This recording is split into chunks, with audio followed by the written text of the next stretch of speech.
a little bit more here on sig figs. This one, mathematical operations involving sig figs. We had two sets of rules. First, plus and minus, so adding and subtracting. What we're going to do here is round to the fewest decimal places. Nothing to do with sig figs, decimal places. A couple of examples here. I give you the problem. 4.01 minus 3.0 equals what? If it's written like this, my suggestion, especially for addition and subtraction, is to write it vertically like this and line up your decimals. So back to elementary math, line up your decimals, and then go ahead, do that subtraction, so 1.01. And then, okay, our rule was round to fewest decimal places. Well, this one has 2, this one has 1, so I'm only going to report 1 sig fig in my answer, or sorry, not 1 sig fig, 1 decimal place. So 1.0 would be our final answer.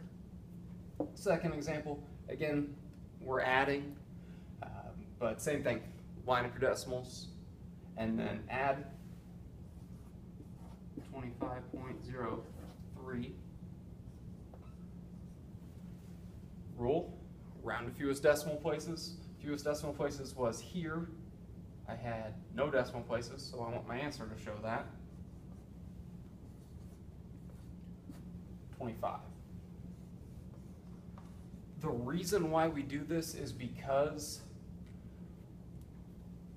if we look at this one, for example, whoever took, let's say this is a measurement, whoever took this measurement wasn't very careful or didn't use a very precise tool. Precision is something we'll talk about later on. But we don't really know, was this 25.1?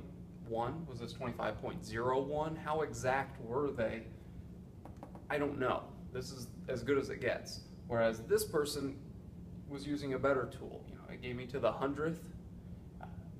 So what we need to do is, since we're unsure of these digits, you know, what would be after the decimal place here and here, we can't report that uncertainty. We can only show what's known. And what's known is that it was 25.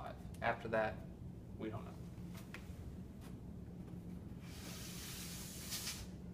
know. Our second set of rules, multiplying and dividing, what it's going to be is we're going to round to fewest sig figs. So it was decimals, now we're sig figs. Example, 8.314 times 2.32. I did this on my calculator beforehand. I got 19.28848. That's a lot of decimals. I really can't report that many because, again, the most precise tool only gave me 2 decimal places here. And then we're multiplying and dividing, so we need to round this to fewest sig figs. Sig figs here, pretty easy, no zeros, so they're all significant. There were 4, same thing here, there were 3, all of them were significant. So we need to round to 3 sig figs. So there's 1, there's 2, there's 3. Rules for rounding again, look at the next one. That next one's at 8, so we're gonna round up. Answer 19.3. Our final answer there.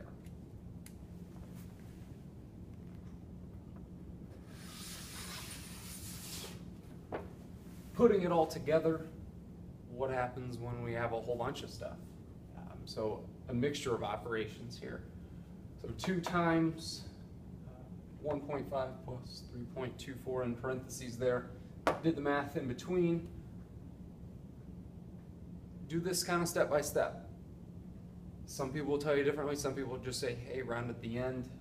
For something like this, I'm going to say go step by step because we do have different rules for different operations. So that first operation is an addition. Addition was round to the fewest decimal places. Fewest decimal in this case was 1.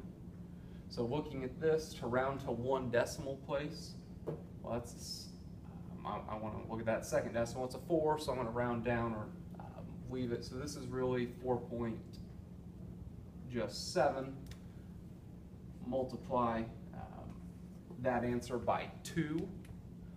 When we do that, make myself some room here, what we end up with is 9.4.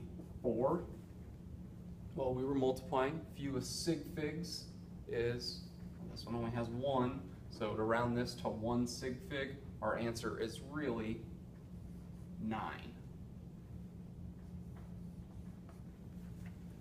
Second one, a little more complex maybe. I did the math ahead of time, so we have multiplication first. Looking at that, 4.5 times 4 gave me 18. Well, that was multiplication. Round to fewest sig figs. Fewest sig figs here was 1 sig fig. So looking at this, how am I going to get this to 1 sig fig? Well, that first sig fig is a 1, second one's an 8, so I need to round up. So 2? Well, 2 is not really close to 18. How about 20? Make sure you show magnitude. That only has 1 sig fig. And then over here, we are adding, so 7.01 divided by 0.01 gave me 701. We were dividing, so rules for multiplying, divide, fewest sig figs. Fewest sig figs here, let's look. That's a sandwich 0, so we had 3 sig figs here. Over here, in front of a decimal, those are just placeholders, not significant. So in this case, we only have 1 sig fig. So to round this to 1 sig fig, just that 7, oops, make it work. Just that 7, 7's nowhere close to 701, so again, show magnitude. And then now we're adding. 20 plus 700, running out of room here, is 720. If we look,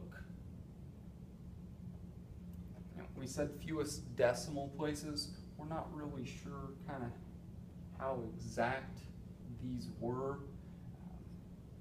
For what I'm going to say, we're just going to leave this as 720, and that's good enough. Sometimes college, you get to some analytical chemistry, be a little more sticklers in terms of, okay, how do we actually report this? 720 is good enough. You follow the rules. There are no decimal places, so we'll call that good. And that is it.